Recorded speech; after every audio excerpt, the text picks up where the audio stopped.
नमस्ते दोस्तों और विद्यार्थियों। एक बार ज्वालामुखी चट्टान पढ़ाते समय लावा और मैग्मा का प्रसंग आया।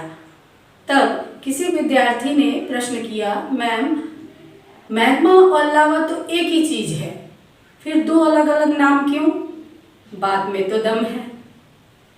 तो इस सवाल का निवारण करते हैं और क्या अंतर है इसको जानते हैं। अंतर तो है, इसीलिए दोनों का अलग अलग नाम है। जैसे एक ही माता पिता के दो जुड़वा बच्चे और दोनों एक ही जैसे देखने में, एक ही दिन पैदा हुए, लेकिन फिर भी उन दोनों का नाम अलग, व्यक्तित्व अलग, पहचान अलग होती है, दिखते एक जैसे हैं, है ना?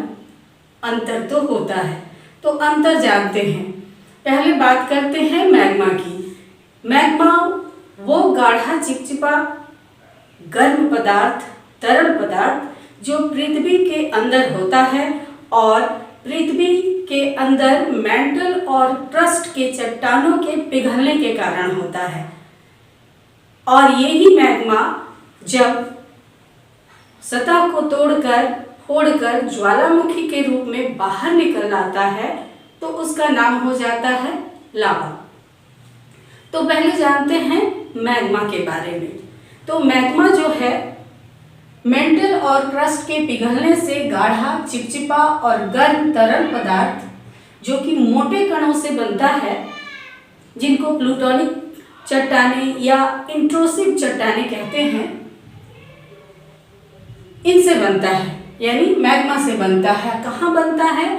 पृथ्वी के अंदर ही बनता है। यानी पृथ्वी के अंदर क्या होता है कि जहाँ ये गर्म तरल पदार्थ होते हैं और ताप और दबाव के कारण और विभिन्न गैसों के घुलने के कारण क्या होता है, वो जगह ढूंढते हैं कि कहाँ से निकला जाए। काफी फोर्स होता है उसमें, तो जगह तो मिलती नहीं पृथ्वी के अंदर। तो दरारों में, जहाँ दरारें होती हैं और उनके स्थान से, यानी मैग्मा वाले स्थान से तापमान थोड़ा कम होता है, उन दरारों की तरफ बढ़ते हैं और अंदर जाकर धीरे धीरे ठंडा होते हैं। इनके ठंडा होने की प्रक्रिया काफी धीमी होती है क्योंकि पृथ्वी के सतह के नीचे होती है और तापमान तो इनके अनुसार थोड़ा कम होता है, लेकिन तापमान उसमें रहता ही है, इसलिए ठंडा होने की प्रक्रिया काफी कम होती है, धीरे धीरे होती है। तो यहाँ जो है तापमान 1300 से 2400 डिग्री सी तापमान होता है, जहाँ पे मैग्मा का निर्माण होता है या मैग्मा बनता है। तो इसमें क्या होता है, बहुत सारे खनिज, silicon dioxide, aluminium dioxide, potassium oxide, घुली हुई गैसें, जल वाष्प, कार्बन डाइऑक्साइड इत्यादि जो है इनमें होती हैं। अब इनसे बनता कौन कौन सा चट्टान है? जैसे ग्रेनाइट, गैब्रो, जो कि अंतर्वेदी चट्टानों के नाम से ये जाने जाते हैं। डायराइट में क्या होता है, सफेद खनिज और काले खनिज इसमें इनको मिलकर बनता है। पेग्माटाइट जो है बड़े क्रिस्टल होते हैं इसमें। ये भी चट्टान है अंतर्वेदी ही, यानी इंट्रूसिव चट्टानें ही हैं, लेकिन इनमें बड़े बड़े क्रिस्टल होते हैं, चट्टानों के टुकड़े होते हैं। अब क्रिस्टल क्या होता है? क्रिस्टल जो होता है वो 3 आयामी या पारदर्शी चट्टान होता है और काफी भारी होता है।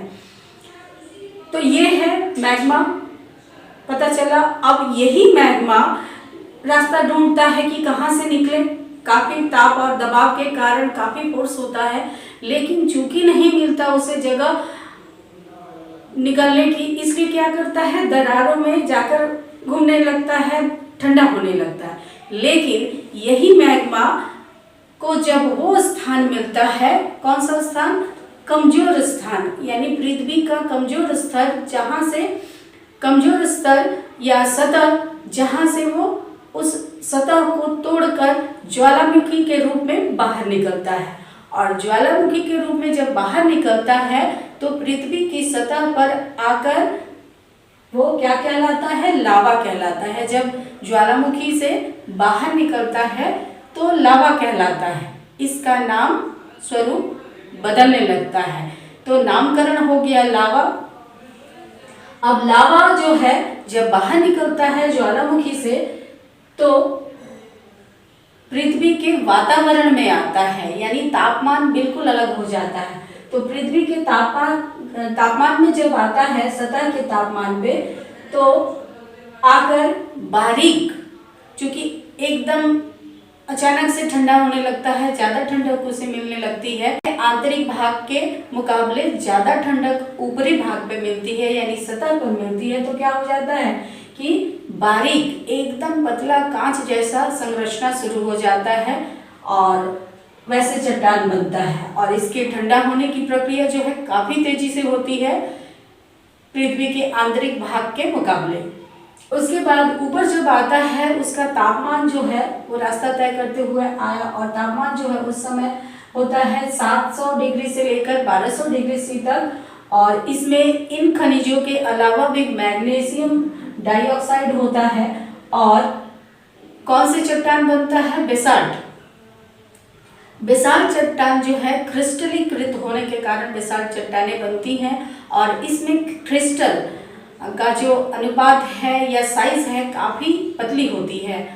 और उसके अलावा बनता है रायोलाइट, ये भी एक प्रकार का ज्वालामुखी और ग्रेनाइट संरचना के अनुसार ही चट्टान है। और ये हमारे भारत के दक्षिणी पठार यानी दक्कन के पठार जो है इसी चट्टान से बना है। उसके बाद बनता है प्यूमिस। प्यूमिस जो है ज्वालामुखी उद्गार जब होता है तो उस समय एशेस यानी राख और झाग से जो है छिद्र युक्त काफ़ी हल्के चट्टान बनते हैं, राख से बनते हैं, इनको प्यूमिस कहा जाता है। उसके बाद जो है ऑब्सीडियन चट्टान। ऑब्सीडियन जो है लावा निर्मित चट्टान है। तो ये ज्वालामुखी कांच है एक प्रकार का, और ये काफ़ी ज़्यादा तेज गति से यानी रैपिड सॉलिडिफिकेशन के कारण ही बनता है। उसके बाद इन चट्टानों को क्या कहते हैं? बहिर्भेदी चट्टान। जैसे मैग्मा से बने चट्टानों को अंतर्वेदी चट्टान कहते हैं, क्योंकि ये पृथ्वी के सतह के नीचे बनते हैं। और लावा से जब बनते हैं तो इनको बहिर्भेदी चट्टानें कहते हैं, यानी एक्सट्रूसिव इग्नियस रॉक्स कहते हैं, यानी बहिर्भेदी आग्नेय चट्टान। चूंकि पृथ्वी की सतह को भेद कर तोड़कर बाहर निकलकर चट्टान का निर्माण करते हैं, इसलिए इनको कहते हैं बहिर्भेदी चट्टानें। तो ये पता चला दोनों में लावा और मैग्मा में अंतर तो है, भले ही जुड़वा है लेकिन अंतर है। एक ही जगह से निर्माण है, एक ही जगह से जन्म है, लेकिन दोनों के स्थान, दोनों के रूप रंग और व्यक्तित्व में अंतर है।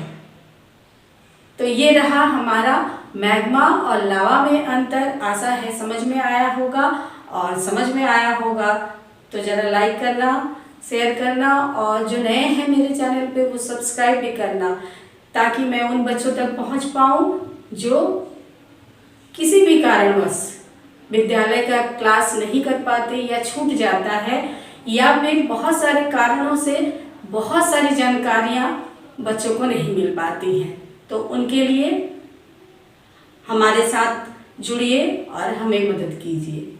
Thank you.